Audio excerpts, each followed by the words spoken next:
Lo que vamos a hablar hoy tiene relación con lo de la semana pasada. A mí me sigue dando vuelta en la cabeza de por qué Judas entregó a Jesús por medio de un beso y por qué fue alguien de adentro y no alguien de afuera que lo entregó. La historia no hubiera sido tan dramática si de pronto hubiera sido alguien de afuera que hubiera señalado a Jesús y hubiera dicho: ese es. Pero Satanás utilizó a alguien de adentro, alguien de la intimidad. Eso lo hablaremos en el transcurso de la enseñanza de hoy. Bueno, resulta que hace unos años vi un programa, esos programas donde la gente imita las celebridades, como el Factor X y todas estas cosas. Pero no era colombiano, yo no sé de qué país era eso. Era un muchacho que estaba imitando a Chayanne. Y eso llegó y eso bailó y una cantidad de cosas y un poco de maromas. Y la verdad, pues el muchacho no era que se pareciera mucho. Pero se notó que hizo un esfuerzo grandísimo, ¿no? Y al final el jurado lo califica y le dice lo siguiente. Lo felicita, ¿no? Aunque no era que se pareciera, pero le da elogios, ¿no? Y le dice, uno de los jurados le da una frase que a mí me quedó sonando. Y es la frase clave para la enseñanza de hoy. Le dice: porque te lo creíste. Dice: tú te lo has creído. Y el muchacho de verdad hace un show muy bueno. Y él le felicita y dice: porque te lo creíste, te lo has creído. O sea, te creíste que podías imitar a este cantante. Te lo creíste. Y eso fue lo que le dio seguridad. Cuando yo veo a un David enfrentándose a un Goliat, yo puedo decir: David, te lo creíste. Cuando llegó el profeta Samuel y te ungió como el próximo rey de Israel, David, te lo creíste. Creíste la palabra del profeta. Y esto tiene algo que ver con la vida de nosotros también. Porque ¿quién más creyó la profecía de Samuel, aparte de David? Cuando Samuel, que fue quien la dio, podríamos decir, toda su familia entró en gozo por la palabra profética dada a David. Yo no veo en la Biblia que eso haya pasado. Yo no veo eso. Es más, el trato que se le da a David por parte de sus hermanos, el trato que él recibe, no es un trato como que se le da al próximo rey de Israel. A él lo seguían tratando como el hermanito sirviente. Y lo trataban con desdén, con desprecio. Y uno creería que no, pues aquí llegó un profeta de renombre, porque Samuel era un profeta de renombre. Y dice: en la casa de Isaí está el próximo rey de Israel. Era para que el trato hacia David hubiera sido distinto. Uno como padre dijo: uy, el hijo mío va a ser el próximo rey. O uno como hermano: uy, mi hermano es el próximo rey. Y el trato hubiera sido distinto. Pero no fue así. Y yo puedo creer a nivel personal que David, aparte de Samuel, podía ser el único que realmente creyó esa profecía. Y se le enfrenta a Goliat. Porque él no iba a morir en ese intento. Porque ¿cómo es que el próximo rey de Israel va a morir enfrentándose a un enemigo? Ese era que no podía morir todavía, porque todavía quedaba faltando esa parte profética por cumplirse. Tú eres el próximo rey. Aparte de eso, los reyes tenían que enfrentarse a los enemigos. Él tomó esta es otra palabra clave que voy a decir, tomó una posición con base en lo que el profeta le había dicho. Tomó su posición clara desde el comienzo. Yo seré el próximo rey y esperaré el tiempo perfecto de Dios para eso. Y de aquí en adelante yo me voy a conducir como el rey, porque le creo al profeta. La palabra dice que le creamos a los profetas y seremos prosperados. Y usted ve, vamos a ver por ejemplo en 1 Samuel 17, pero le leo: porque te lo creíste. Porque te lo creíste. Tus hermanos quizás no lo creyeron, O si lo creyeron, no te dieron el trato que tú te mereces como el próximo rey. Y tu papá, pues, como que no pasó nada. Pero David se lo creyó. Y en 1 Samuel 17, cuando está Goliat amenazando al pueblo de Israel, y están todos atemorizados, y llega el padre de David y le dice: ve y llévale de comer a tus hermanos que están ahí viendo pues qué es lo que va a pasar con Goliat. En el versículo 28 dice: y oyéndole hablar Eliab, su hermano mayor, con aquellos hombres, se encendió en ira contra David y dijo: ¿para qué has descendido acá? ¿Y a quién has dejado aquellas pocas ovejas en el desierto? Yo conozco tu soberbia y la malicia de tu corazón, que para ver la batalla has venido. Esa no es la manera de uno hablarle al próximo rey. Él le dijo soberbio, y dijo encendido en ira.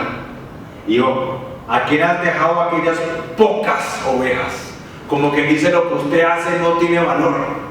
Usted para lo único que sirve para cuidar ovejas, para nada más. Ese no es el trato que se le da al próximo rey. Yo puedo decir que Eliab o no asimiló o no fue consciente de lo majestuoso que era que su hermano menor iba a ser el próximo rey de Israel, y le da un trato diferente, como que usted no vale. Cuando yo estaba preparando esta enseñanza, yo no sé si debería decir esto, pero uno como ministro del Evangelio, uno recibe este tipo de cosas. Uno recibe estos tratos, no de todo el mundo. Yo me acuerdo de una persona, llegó una vez y me dijo: yo no reconozco el llamado sobre su vida, yo no lo veo a usted como nada, y yo me voy. Vale, Dios lo bendiga, muchas gracias. Pero eso pasa, y uno creerá que uno como pastor no vive estas situaciones. Sí. Y también habrán personas en su casa, en su vida personal, que quizás no crean en lo que Dios ha dicho sobre usted. Y eso lo demuestra por medio del trato. Y eso pasa.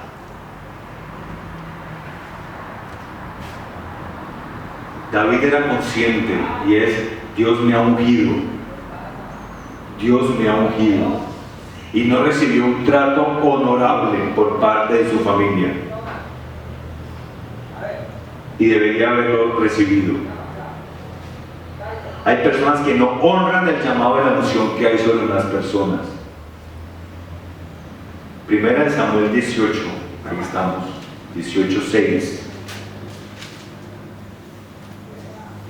Dice: Saúl tiene celos de David. Eso es para que aprendamos a discernir lo que sucede a nivel espiritual cuando hay un llamamiento, cuando hay una marca de parte de Dios. Y aquí todos la han recibido, me consta. Aquí han venido profetas que yo sé que le han ministrado a usted. Así que esto que yo voy a hablar es para usted, para su vida. Dice: aconteció que cuando volvían ellos, cuando David volvió de matar al filisteo, esto es justo después que David mata a Goliat, salieron las mujeres de toda la ciudad de Israel cantando y danzando para recibir al rey Saúl, con panderos, con cánticos de alegría y con instrumentos de música. Y cantaban las mujeres que danzaban y decían: Saúl hirió a sus miles y David a sus 10,000. Y se enojó Saúl en gran manera y le desagradó este dicho y dijo: a David dieron 10,000 y a mí 1,000, no le falta más que el reino. Pues sí, eso se había profetizado. Y desde aquel día Saúl no miró con buenos ojos a David. Y vean lo peligroso que es cuando hay una persona que desconoce la unción que hay sobre usted. ¿Sabe lo que puede llegar a pasar? 1 Samuel 19:9 dice: y el espíritu malo de parte de Jehová vino sobre Saúl, y estando sentado en su casa tenía una lanza a mano mientras David estaba tocando. Y Saúl procuró enclavar a David con la lanza en la pared, pero él se apartó de delante de Saúl, el cual hirió con la lanza en la pared, y David huyó y escapó aquella noche. Había un espíritu malo que atormentaba la vida de Saúl. Yo quiero decirles algo a ustedes. Esto es algo muy delicado. El no reconocimiento de la unción que hay sobre usted. Si yo, después de todo lo que he escuchado de los profetas de mí, yo le menosprecio a usted, perdóneme si usted alguna vez se ha sentido así, pero no ha sido consciente. Si yo algún día llegase a desconocer la autoridad que hay sobre todos ustedes, dada por Dios, yo estoy en peligro de recibir un espíritu atormentador, dice la palabra. Y eso es algo muy delicado. Volviendo al tema de David, David se lo creyó. David le creyó al profeta. Y yo me imagino que aquí David se estaría preguntando, ¿y el rey por qué no me quiere? Gracias a mí, el rey, el pueblo de Israel no quedó cautivo ante los filisteos. Pero ¿por qué el rey? David era un muchacho, dice la palabra. ¿Por qué el rey me hace la guerra? ¿Por qué? Me imagino que se había preguntado, si lo único que yo he hecho es bendecirle al pueblo y bendecirlo a él. Yo vengo aquí a servir al rey y el rey me quiere matar. Hay algo que todos tenemos que llegar en algún momento, y es tomar nuestra posición con base en lo que Dios ha dicho. Con base, ahí tenemos que creer lo que Dios ha declarado sobre nosotros. Y aquí no estoy para decirles paso 1, paso 2 y paso 3. Es creer y tomar la posición. Tomar la posición que el rey me ha dado. Porque nadie más la va a tomar por mí. Si yo veo aquí, yo me puedo quedar aquí esperando a querer obtener reconocimiento de las otras personas, de un llamado. Pero me puedo quedar toda la vida esperando. O lo otro es yo tomar la posición y decir, bueno, Padre, esto es lo que tú has dicho de mí, lo enumero, lo leo, lo estudio, yo soy esta persona. Algo importante, y es, ¿cómo hago yo para caminar en victoria en la vida cristiana? Yo tengo que reconocer lo que Dios ha dicho de mí, yo soy rey y soy sacerdote. Ahora, que el resto de las personas no lo reconozcan, pero desde que yo tome mi posición, ya el reino se puede mover por medio de mí. Cuando David tomó su posición firme y dijo, mis hermanos no me dan el trato, no me dan el reconocimiento, pero yo tomo mi posición, voy y me enfrento a Goliat y lo derroto solito. Todas las situaciones que vivió David en su soledad, en la soledad, cuidando las ovejas. Cuando dice la palabra que él se enfrentaba contra el oso y el león para proteger una oveja, eran situaciones que Dios permitió que David viviera para demostrarle a David, yo estoy contigo. Y él podría decir, bueno, ¿y por qué si estoy acá? ¿Por qué llega un animal a devorar una de estos corderos? Es David, aprenda a descansar en mi poder y en la unción que yo he derramado sobre usted. Úsela. David se pudo haber quedado esperando, viendo cómo otro animal devoraba una de las ovejas, pero movido por el Espíritu de Dios se enfrenta a estos animales. Algo parecido como lo que le pasaba a Sansón.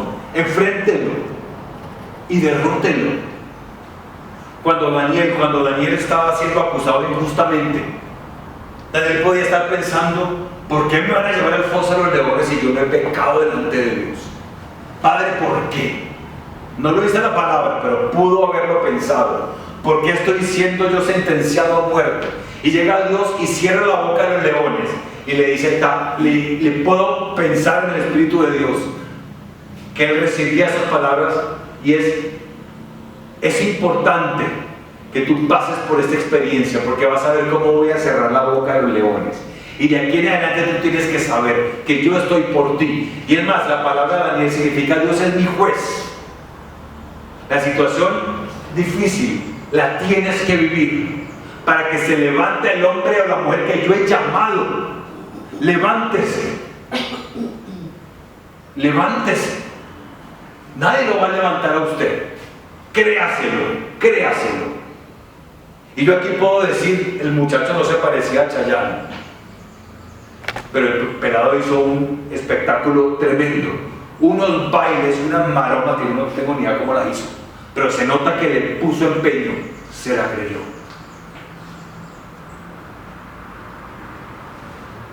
David derrota a Goliat por medio de una actitud agresiva y violenta. Yo tomo mi posición, el ser humano no me intimida. Y lo más tremendo es que yo por ahí leí un predicador que decía: los padres son los primeros profetas sobre sus hijos. Los que aquí son padres, sepa usted, o madres, usted tiene que profetizar sobre su hijo. Profetiza sobre sus hijos. Y aquí vemos a un David y un padre. A mí me parece que Isaí era un poco pasivo con sus cosas. Cuando llama a todos los hijos, y miren los mensajes tan sutiles que el enemigo envía. Cuando llega Samuel y le dice a Isaí: reúneme a sus hijos, el próximo rey es uno de ellos. Deja a David por fuera. ¿Cuál es el mensaje que se recibe ahí? ¿Qué mensaje pudo haber recibido de David?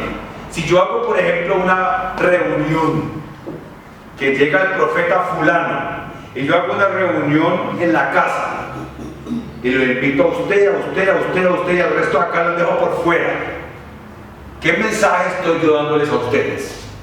Es que a usted no le toca, o usted no es digno, o es que usted no está dentro de mis afectos. Tantos mensajes que se le pueden enviar a una persona. Por eso la palabra dice que no hagamos acepción de personas, por eso es otro tema. Pero el mensaje que pudo haber recibido de David, quizás un rechazo, quizás fue tenido en poco por su papá, pero ese fue el hombre que Dios escogió. Y aún así yo veo que ni aún los hermanos le dan el trato honorable que se merece el próximo rey. Pero David, en medio de toda la aparente indiferencia hacia él y su llamado, David toma su posición firme.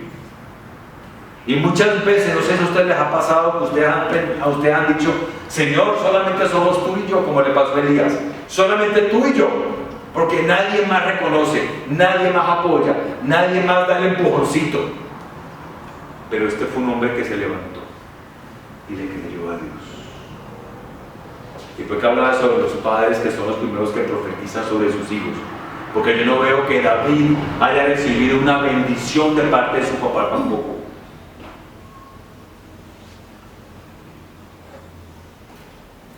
Vamos a leer Mateo 26. ¿Recuerdan que la semana pasada les hablé cómo Jesús fue y le pusieron ropa de rey y se burlaban de él como el rey? ¿De acuerdo? Pues mire, usted no es ningún rey. Hasta la gente se burla de usted como rey. Mateo 26 pasa algo tremendísimo. Y es algo que ya hemos leído muchas veces, pero ya acabo de pillarme algo. Y hoy que estábamos hablando de la cena, en la cena es cuando Jesús dice: uno de ustedes me va a entregar. Y antesito de la cena, ¿qué pasa? Judas se ofrece a entregar a Jesús. Y antesito de este ofrecimiento, de este acto, ¿qué sucede? Jesús es ungido en Betania. Mateo 26, 6 dice: y estando Jesús en Betania, en casa de Simón el leproso, vino a él una mujer con un vaso de alabastro de perfume de gran precio, y lo derramó sobre la cabeza de él estando a la mesa. Al ver esto, los discípulos se enojaron diciendo: ¿para qué este desperdicio? Porque esto podía haberse vendido a gran precio y haberse dado a los pobres. Y dice Jesús, entendiéndolo: ¿por qué molestáis a esta mujer? Pues ha hecho conmigo una buena obra. Y al final dice: de cierto os digo que donde quiera que se predique este evangelio, en todo el mundo también se contará lo que ésta ha hecho para memoria de ella.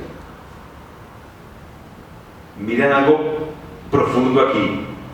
Jesús está con los discípulos, a los que se les dedicó 3 años y medio. Les dio de comer, los empoderó, los levantó, los amó, les mostró cómo es que se ora, les mostró milagros. Y llega una mujer con un perfume, y llegan los discípulos, los discípulos se enojan y dicen: ¿para qué este desperdicio? Si alguien le da, si por ejemplo llega Andrés y le da a Liliana un perfume costoso, y yo vengo y le digo a Andrés, ¿por qué desperdicias tu plata regalándole esto a Liliana? Y esto fue lo que los discípulos dijeron, los mismos discípulos. ¿Es que acaso el rey no es digno de ser perfumado? ¡Qué desperdicio de regalo! O sea, eso es una, ¿cómo lo puedo llamar? Eso es un acto de desprecio. Y los mismos discípulos, ¿para qué? ¿Para qué derramas el perfume sobre él? Y esto sucede antes de la entrega. ¿Por qué creen que pasa esto? Y yo no digo que los discípulos hayan sido malos, pero el enemigo, queriendo a toda costa, al ver que el tiempo se acercaba para ir a la cruz, el enemigo tratando de impedir que Jesús dijera, no voy a morir por esta gente ingrata, para bajarlo de la cruz, porque se estaba acercando el tiempo de la redención de la humanidad. Y si no lo pudo hacer a la fuerza, lo iba a hacer de manera psicológica, pero iba a acabar con el corazón de Jesús, lo iba a dañar de una manera terrible y utilizar a sus mismos discípulos. ¡Qué desperdicio de regalo! Y Jesús les dijo, no, es más, lo que esta mujer ha hecho siempre se hará memoria de ella. Y es algo que se hizo, que ministró el corazón de Jesús en este momento, porque Jesús ya estaba llegando a un tiempo donde el Padre calla y permite que toda la profecía se cumpla. Y Jesús no vuelve quizás a escuchar la voz del Padre, por eso Él clama, ¿por qué me has abandonado? Y ahora encima los discípulos lo tratan como que es que usted no vale. Aquí no vale que otra mujer que ni conocemos, ni cómo se llama, ni qué hace, le dé un perfume a usted. O sea, todo lo bueno que se le da a usted es un desperdicio, es una pérdida de dinero. Imagínense lo que había en el corazón de Jesús. Yo puedo imaginarme a Jesús en la cruz muriendo y acordándose de este episodio. Aquí hubo una mujer que por encima de los discípulos me honró. Es que ni siquiera el dueño de la casa le honró, ni siquiera. Y una mujer que, en otra versión dice una mujer pecadora. Una mujer pecadora ministró el corazón de Jesús. Qué tremendo. Dañando su corazón, dice nardo puro, en otra versión, en otro de los evangelios, nardo puro, que el frasco se quiebra. Y aquí estaba hablando también de Jesús, su cuerpo quebrado, para poder ministrar el dulce Espíritu de Dios, la pureza del Espíritu. Ese frasco, me atrevo a decir que era un símbolo de Jesús siendo quebrado. Dice, solamente esta mujer se dio cuenta de lo mucho que yo valgo. Lo como dice que se pudo haber vendido a gran precio y haberse dado a los pobres. A gran precio, porque era algo costoso. Porque Dios no es un Dios barato, y tampoco es un Dios para gente barata. Y se podría vender algo costoso, o sea, era algo fino. A Jesús se le estaba dando algo fino, y según estas personas ya no era merecedor de nada de gran valor, porque quizás en su corazón no fue valorado como quien él era. Lo que le pasó a David no fue valorado por la gente cercana a él.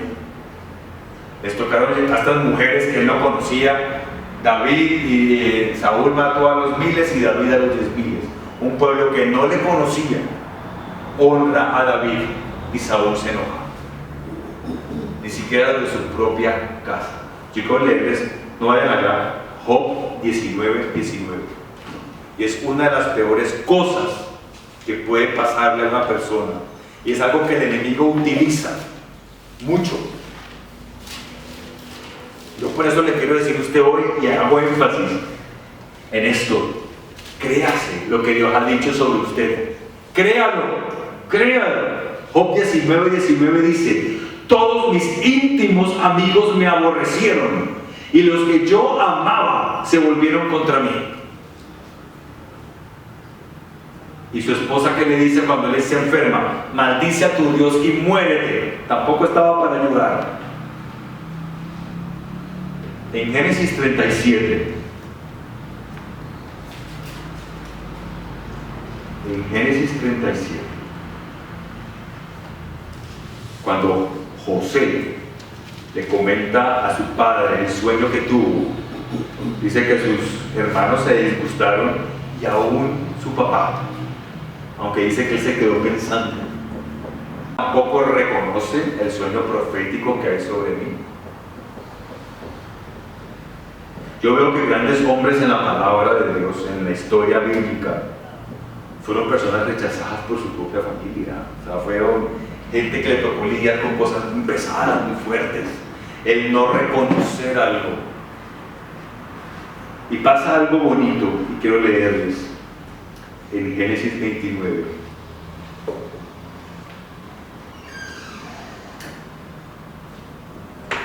Aquí hemos hablado de Jacob, de Esaú.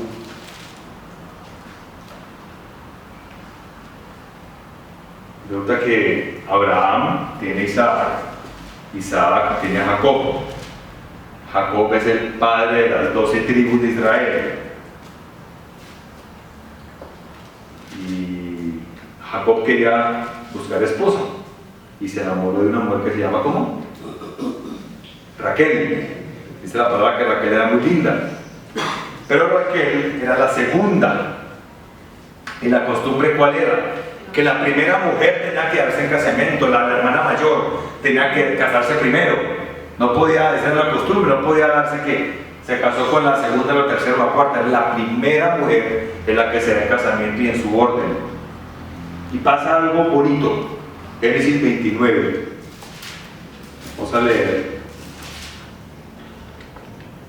29:16 dice: y Labán, que es el papá de Raquel, tenía 2 hijas. El nombre de la mayor era Lea y el nombre de la menor Raquel.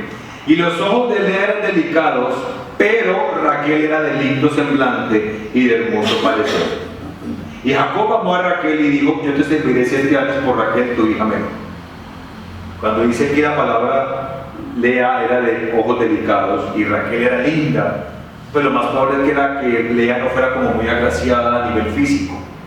Y Jacob se ve más inclinado a estar con Raquel, que era hermosa, que con Lea. Y pasa una cantidad de cosas en el cuando Jacob le paga con 7 años de trabajo a Labán. En la noche de bodas, en la noche, parece que estaba todo oscuro y Labán le pone a Lea en vez de a Raquel, y Jacob se llega a Lea. Y cuando se despierta el otro día se da cuenta que era Lea, no Raquel. Y le dice a Labán: oiga, ¿usted por qué me pone aquí a su otra hija si yo estaba era con Raquel? Y Jacob no se había dado cuenta y le dice: ¿usted quiere a Raquel? Entonces trabaje 7 años más y le doy a Raquel. Y dice aquí la palabra en el versículo 31: y vio Jehová que Lea era menospreciada y le dio hijos, pero Raquel era estéril. Dice: Lea era menospreciada por Jacob. Se llegó a ella, pero la menospreciaba porque él quería a la otra mujer. Cuando yo empiezo a investigar sobre los hijos de Jacob, los hijos de Lea y los hijos de Raquel, ahora después más adelante Raquel, Dios le concede el concebir hijos, pero Lea, el hijo que tiene de los tribus de Israel, está Judá, el león de la tribu de Judá. Jesús viene de Judá, de la tribu, y aún David viene de la tribu de Judá. Y Judá fue el hijo que Lea tuvo. No lo tuvo Raquel, lo tuvo Lea. O sea, los ancestros de Jesús y de David y Salomón vienen de Lea, porque vienen de la tribu de Judá. Y cuando yo leo esto, digo: qué interesante. Lea, la menospreciada, fue la que da luz a Judá, de donde viene la genealogía de Jesús. Y yo puedo ver a Labán cuando dice: es que nuestra costumbre es que a mi hija mayor, la hija mayor, sea el casamiento primero. Yo puedo ver un papá que hizo respetar a su hija. No permitió deshonra sobre la vida de su hija.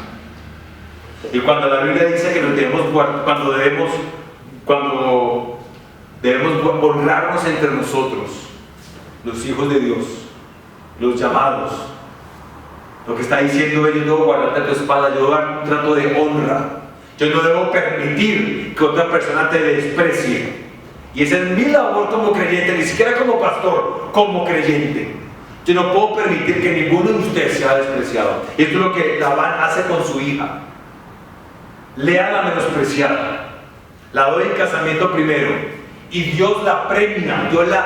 No quiero decir la premia, pero Dios le da el honor de que de sus hijos esté la tribu de Judá, la genealogía de Jesús. Lea la menospreciada. 1 Corintios 1:28. Eso es un versículo que muchas veces hemos leído. Lea la menospreciada.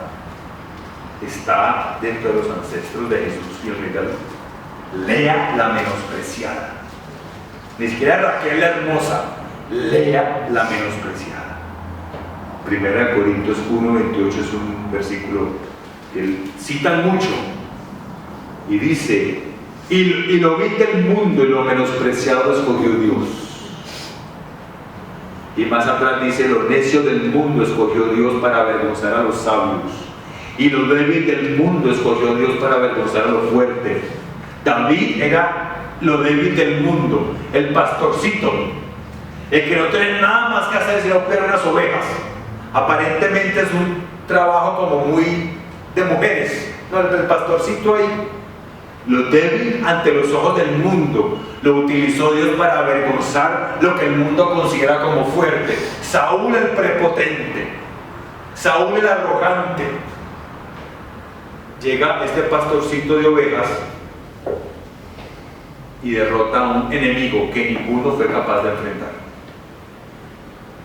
porque se la creyó, porque no se basó en lo que los otros opinaban, no se basó en la aprobación y en la calificación de los demás, ni siquiera en la calificación de sus propios hermanos y papás, ni siquiera. Y llega y lo enfrenta y lo derrota. Y lo vil del mundo, lo que el mundo considera vil, la mujer pecadora con el frasco de perfume, ante los ojos del mundo pecadora, una mujer indigna de estar en la misma habitación que Jesús y los fariseos. Entonces, una mujer indigna ante los ojos del mundo. Pero digo que donde se predique este evangelio, se iba a hacer conmemoración de lo que ella iba a hacer. Y llega un momento en que a usted le toca pararse firme y decir: mi identidad está puesta en lo que Dios ha dicho de mí, no en los mensajes que yo recibo de los demás. Y le toca hacerlo, hermano. Quiero decirle a usted hoy eso. Le toca. A la brava le va a tocar a usted enfrentarse con esa, de pronto con esa duda que usted tiene. Yo quiero decirle que han tenido que pasar 25 años de vida cristiana para que yo en este momento pueda decir la verdad, y lo digo con toda sinceridad, y lo digo con abierto de corazón. 25 años han tenido que pasar para yo hoy, 5 de mayo del 2019, pueda decir: la opinión de los demás me resbala.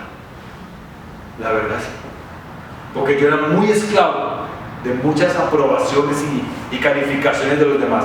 Hoy me resbala. Y yo creo que esa misma posición la adopte usted a partir de hoy. Dios bendijo a Lea la menospreciada. Dios bendijo a un David menospreciado, lo vil del mundo, lo débil del mundo, el débil, el hijo débil. Ah, no, por allá tengo un hijo, por allá lejos que cuida las ovejas, pero no, ese que va a ser el próximo rey, por el que lo he llamado. Y Samuel le dice: llámalo. Y cuando Samuel iba a ungir al primer hijo de David, porque lo pusieron en fila, de Isaí, eran como 8 o 9 hermanos. Dice la palabra que Samuel dijo: ah, aquí está el ungido de Jehová. Y yo le digo: no, el primero no es. Tiene pinta de ser el próximo rey, pero no es. Ojo, que yo mira lo que no mira el hombre, yo miro el corazón. Y así fue de hijo en hijo. Y a usted le tiene que resbalar, mi hermano, el maltrato o el desprecio. ¿Y sabe lo que dice la palabra? Yo que no tengo el versículo acá, yo lo tenía por acá apuntado. Pero dice, los enemigos del hombre son los de su propia casa, dice la palabra, los de su propia casa, los de su entorno íntimo, porque ellas son las personas que te dan el mensaje que afecta tu identidad, tu papá, tus hermanos, tus hijos, en el caso de Jesús, los discípulos. Por eso dentro del grupo íntimo de los discípulos se levantó uno que fue el que lo traicionó, porque el daño tenía que hacerse grave. No es lo mismo que una persona que ustedes conocen lo maltrate a usted, como cuando viene de alguien que se supone que le debe honrar y amar. Cuando se supone que es alguien que le debe a usted ministrar el amor y la presencia de Dios y la honra, porque el enemigo es muy sutil para dañar el corazón de los seres humanos. Y si el corazón suyo se daña, todos hemos pasado por aquí, por ese valle de sombra de muerte. Y esto no me salvó nadie, porque aquí todos somos llamados. Pero si el enemigo logra dañar su corazón, si el enemigo logra dañar su corazón, usted será una persona que camine cojo en el resto de su llamado. Entonces, se levantó, es el día que usted hoy se levanta. La tenía por aquí apuntado.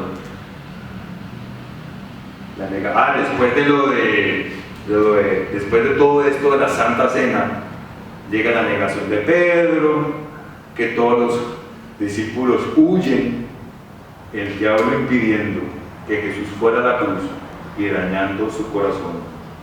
Te reconozco como el Mesías, pero no te honro como tal. Reconozco que lo que el profeta Samuel dijo con respecto a nuestro hermanito, que es el próximo rey, yo le creo al profeta, pero no te honro como el próximo rey. Yo escucho. Yo hablaba como con que yo hablaba en estos días, no me acuerdo con quién, y yo le decía que yo había visto muchos profetas charlatanes, la verdad sí. La Biblia dice que hay muchos falsos profetas y hay profetas que profetizan el alma. Pero los que han venido aquí a esta congregación, yo les puedo decir que de verdad, sí son de verdad. Y yo puedo escuchar una palabra profética, aquí puede venir el profeta que yo reconozco como verdadero, y le da una palabra profética a usted. Y yo puedo admitir que es cierta la palabra, pero puede que yo no le honre a usted como tal. Que Dios me libre, puede yo hacer eso, pero eso pasa. Eso pasa. ¿Y cuál es el propósito del enemigo? Usted no se levante, usted no camine, usted no se la crea. Usted no se la cree. Yo quisiera que yo pusiera aquí como una pantalla, como de cine, y pudiera salir cada uno y volver a hacer en la vida de ustedes. Yo creo que no se quedarían ahí sentados, ya preocupándose que porque el uno dijo que porque... No, crea que Dios lo puede usar a usted en grande. Créalo. Y yo pienso que David, Dios honró la fe de David. Aquí hay una persona que me cree, que le creyó a mi profeta, que tomó la posición en su llamado, que se levantó y se apropió de la palabra que Dios había dicho y actuó con base en ella. No le creyó el reporte ni el mensaje que recibió de deshonra de su familia. No lo recibió, se levantó. Y una vez David es proclamado rey, yo no vuelvo a escuchar a los hermanos por ningún lado. El papá, no sé qué se hicieron, por la palabra no lo vuelve a mencionar. ¿Y esta gente qué? ¿Qué hubiera pasado si José hubiera recibido el reporte de sus hermanos? No me valoran, me quieren matar. Y no estoy diciendo que no hubiera luchas, son luchas con las identidades. ¿Por qué dice la palabra que yo debo tener una identidad firme en lo que Dios ha dicho? Porque eso me garantiza que yo camino con el Señor. Cuando yo creo que yo soy rey, cuando yo creo que soy sacerdote de Dios, cuando yo creo que yo soy el templo de Dios, como dice la palabra, mis acciones van a ser muy distintas. Y esto termino antes de orar por ustedes con una anécdota pues cómica, no sé si será cómica, pero hace como unos 15 años me invitaron a un matrimonio de una muchacha cristiana.